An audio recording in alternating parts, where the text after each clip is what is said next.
When you picture Qing Dynasty's Imperial Palace, I bet you think of, well, grandeur, right? Elaborate ceremonies, gorgeous costumes. And probably those intense, ruthless power struggles we always see in the dramas. Exactly. But what if that whole lavish world, the reality of it, was actually much more about confinement than it was about, captivating influence? That's a really powerful way to put it, and it gets right to the core of what we're diving into today. We're basically pulling back the curtain on the real nature of power, or the lack of it, inside the Qing Imperial Harem. We want to look at how imperial authority really shaped these women's lives from the moment they were selected all the way up. Yeah, even to the highest ranks.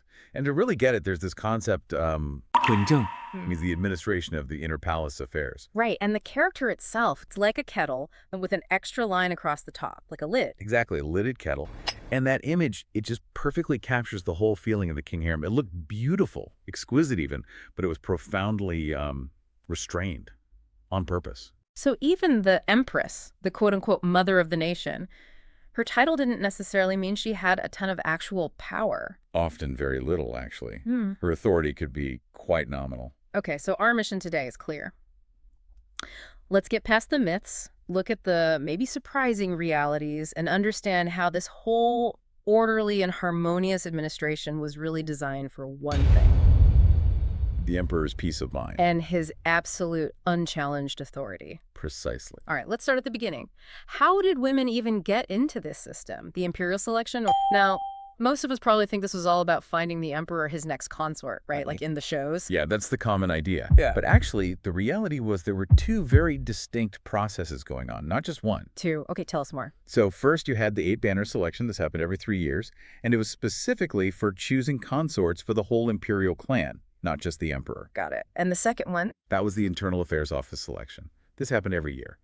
And it was about finding palace maids, the women who would actually serve in the court. Ah, okay. So maids and consorts, totally separate selections. And to understand this, we probably need a quick refresher on the 8 banners. Definitely. The 8 banners were fundamental to Manchu society. It was this military political structure, very hierarchical. And it created really strict social boundaries, didn't it? Absolutely. You had the upper 3 banners reporting directly to the emperor and the lower 5. And within the upper 3, you had these families called bu, basically hereditary household servants. And they were the ones who mostly worked in the palace, right? Through the imperial household department. Exactly. The whole system just drilled this sense of, like, fixed boundaries into king society. So let's think about the consort selection first. The one from the 8 banners. Who's eligible? Young women, typically aged 12 to 17, from any of the 8-banner families. And here's the key thing. Participation wasn't optional. It was required. Required? Wow. What happened if you skipped it? If you missed it without a really good excuse, you basically forfeited your right to marry freely later on. Your family couldn't just arrange a marriage for you. That's intense. Yeah.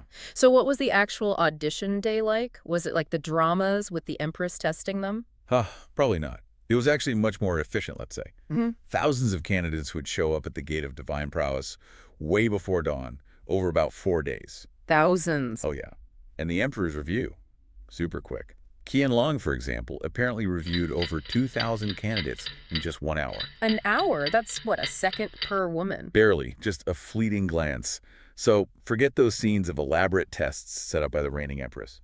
Highly unlikely. So how did they actually choose? It was a 2-round process. In the first round, officials would screen them, and promising candidates got their names noted down, Jiming.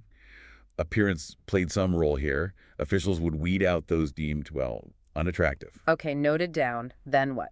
Then, in the second round, the emperor himself, or maybe the Empress Dowager, would review this smaller group. Some would have their tablet kept, new paisi. That meant they were in either for the harem or maybe betrothed to an imperial prince. And the rest? Everyone else had their tablet dropped, VO paisi. They could go home and marry freely. And what was on this tablet they were keeping or dropping? Was it about her personality or skills? Not really. It was mainly her family name, her age, and her lineage going back 3 generations. Family background was absolutely paramount. So the odds of actually getting your tablet kept must have been tiny. Astronomical. In one case we know of, something like 8 women were chosen out of over 7,700 candidates. 8 out of nearly 8,000? That's Yeah. like 1 in 1,000. Just over, yeah. Yeah. extremely difficult. But, even just entering the Forbidden City through this process was seen as a massive honor for the family. Right. And this really busts some myths, doesn't it? Like, if your tablet was dropped, you couldn't just decide to become a palace maid instead. Nope, totally separate systems. And the idea of imperial princes just picking wives from the leftovers after the emperor chose also didn't happen like that. Too rigid. And did the system stay the same throughout the dynasty? It actually declined quite a bit by the late king. The number of candidates dropped dramatically. In 1897, apparently only one girl was chosen. Only one. Why the drop? Partly because they narrowed the pool of eligible families, but also, imperial power itself was waning. It just wasn't the same draw. Okay, so that's the consorts. What about the other selection, the one for palace maids? The internal affairs office one? Right. These women came from those Bowie families we mentioned, the hereditary servants linked to the upper three banners. And was it the same kind of process? Looking for the best and brightest? Actually, kind of the opposite in a way. For the maid selection, if your family status was higher within the Bowie, you were actually more likely to have your tablet dropped. More likely to be rejected. Why? It was seen as sparing you from servitude. They needed hundreds of maids each year, so they weren't necessarily looking for the elite Bowie daughters for basic service. Interesting. So what was life like if you were chosen as a maid? Well, they'd be observed and trained. Needlework was a big one.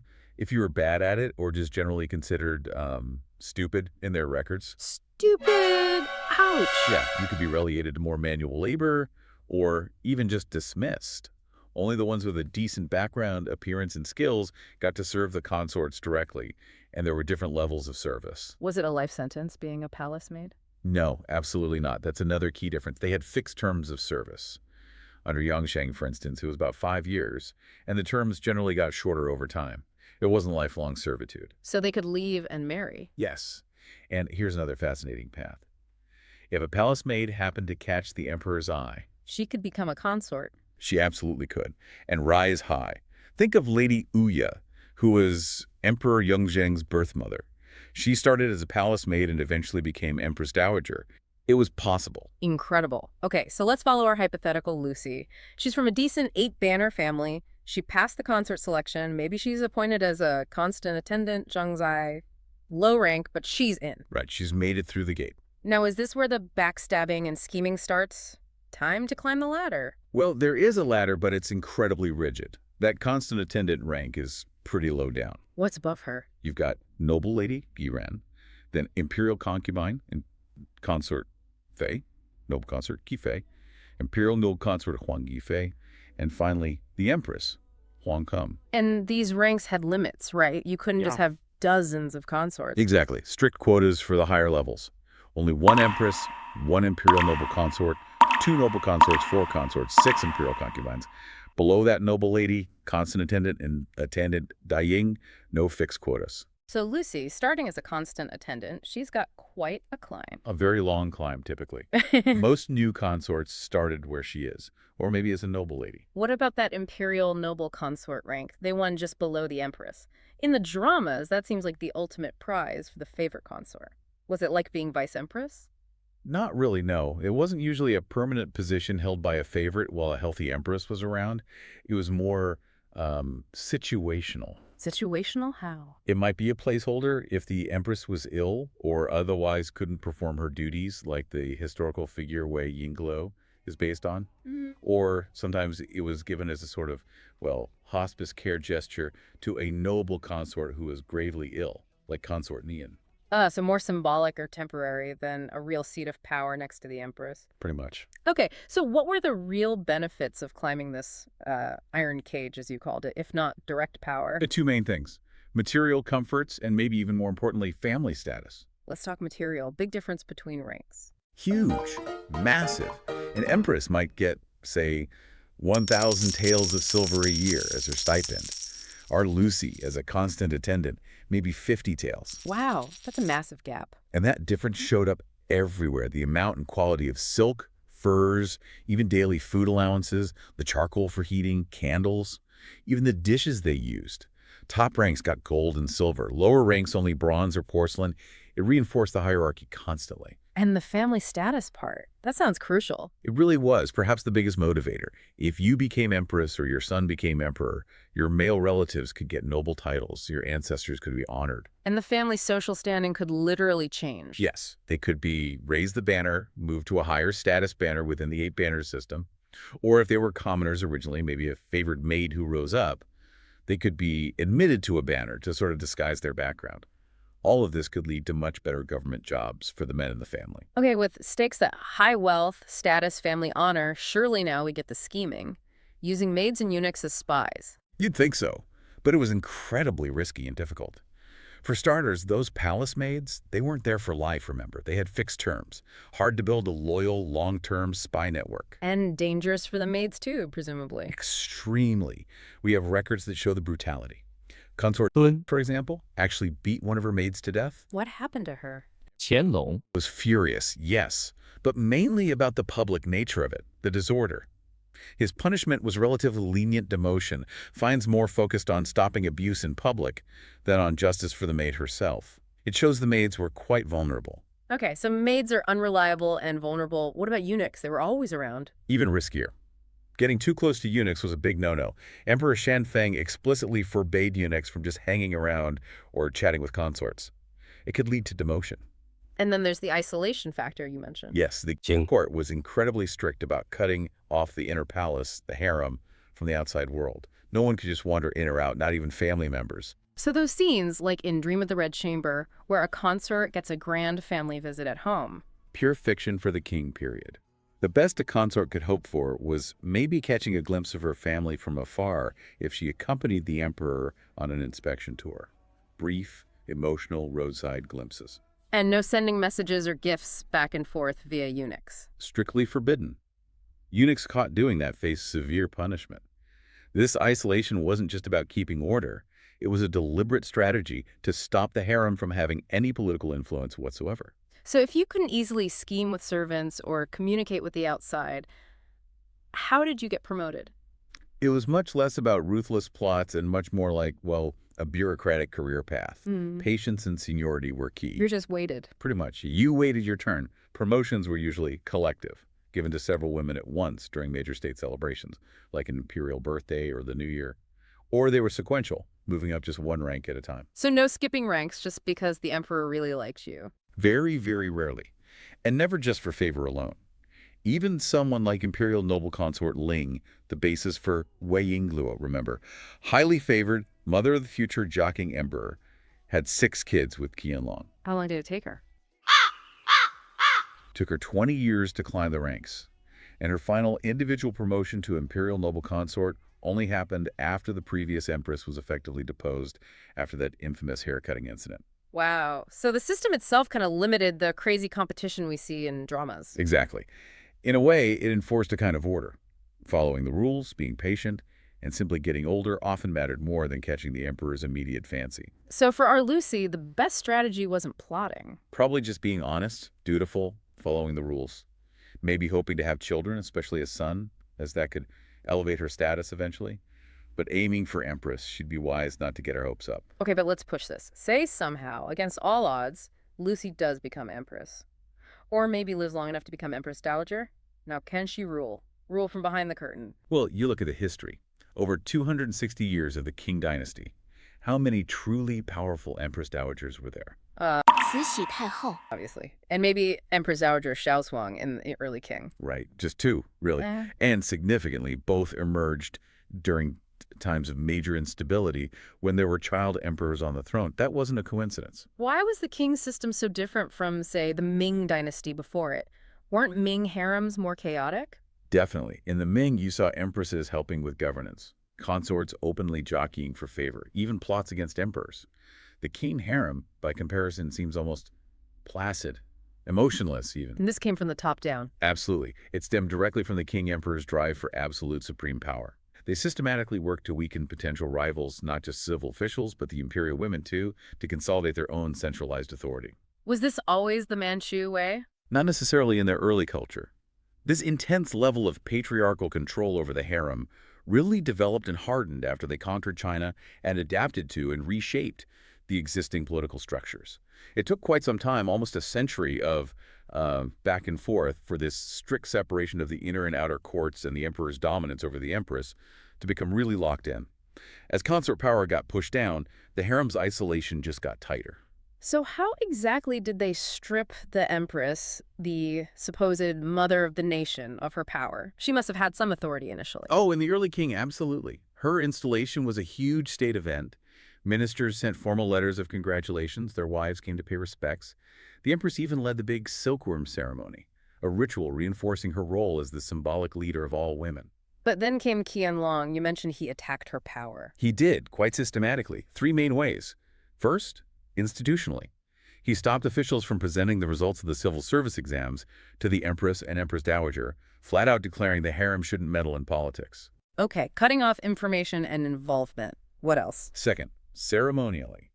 He ended that practice of ministers sending formal congratulatory letters during the big festivals, reducing her public profile. And the third prong? This was maybe the biggest symbolic blow. Spatially, or rather ceremonially again, he downgraded the Empress's own investiture ceremony. It went from being a national celebration announced to the whole empire to basically a private affair within the inner court. So she went from being a public figure of state to just the emperor's primary wife. Pretty much. Her public status was diminished to arguably its lowest point in all of Chinese history. And Qianlong didn't stop there, did he? What about her family? He was relentless about curbing the influence of the Empress's maternal relatives, too. He cut back on the titles and benefits granted to her family. Any sign of officials trying to cozy up to the Empress's family was immediately stamped out. Shows how wary the emperors were. Even things like formal visits or banquets. Frequently canceled by the emperors. Anything that might allow the Empress to build connections or prestige outside the palace walls was discouraged or outright stopped. Even that silkworm ceremony often had substitutes filling in for her. Wow. Okay, so the Empress is largely a figurehead. What about the Empress Dowager, the Emperor's mother? Surely she had more clout through filial piety. Filial piety. Emperors made huge public displays of it, building splendid palaces for their mothers, throwing incredibly lavish birthday parties. Remember Qianlong's 10 latest stages for his mom's 60th, taking them on grand inspection tours? That sounds impressive.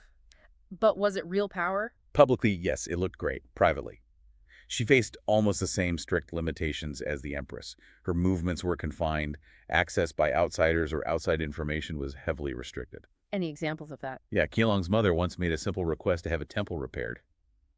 Seems harmless, right? You'd think. Qianlong refused. His reasoning: he worried it would set a precedent that people might start thinking her words actually carried weight, that she had influence. He couldn't even allow that perception. So ultimately, both Empress and Empress Dowager, pretty much powerless figureheads. Largely, yes. Which means all that struggle for power we see depicted in the harem dramas. It was mostly futile. There wasn't really any significant power to fight for within those walls. So just to recap the ways they diminished power: institutional changes, cutting off connections; ceremonial changes, lowering public status; and spatial isolation, keeping them locked away. That sums it up perfectly. Three dimensions working together to ensure the emperor's power remained absolute and unchallenged by the women in his life. Which makes someone like Empress Dowager Shixi even more fascinating. How did she break through? Her rise was really an anomaly, wasn't it? Almost like a historical backlash. Because the system had suppressed women's power for so long, the male officials completely underestimated figures like Cixi. During a coup, they saw her as a potentially harmless ally. And they were very wrong. Very wrong. They never expected her to consolidate power the way she did. It really drives home the point that even if an emperor genuinely loved a consort, and some clearly did that love, never trumped the system, never superseded imperial power. The entire structure was designed for obedience, for restriction. It was, in essence, a form of imprisonment, however gilded the cage. And that imperial reach started long before the palace gates. How so? It reached right into the families of the 8 banners. It controlled the lives and marriage prospects of young banner women from adolescence. Puyi, the last emperor, even wrote about this irony. What did he say? He observed that Manchu girls often had unusual authority within their own homes, precisely because of the possibility they might be selected for the palace. But if they were selected, their fate was often worse than a palace maid's, who at least had a fixed term and could eventually leave. The chosen consort was often deemed to lifelong seclusion. That puts a whole different perspective on it. It's There's true. that story, isn't there, from the Taiping Rebellion? Oh, the unofficial account, yes. During a selection, while the empire was in turmoil, this young candidate supposedly spoke out. What did she say? She basically challenged the emperor.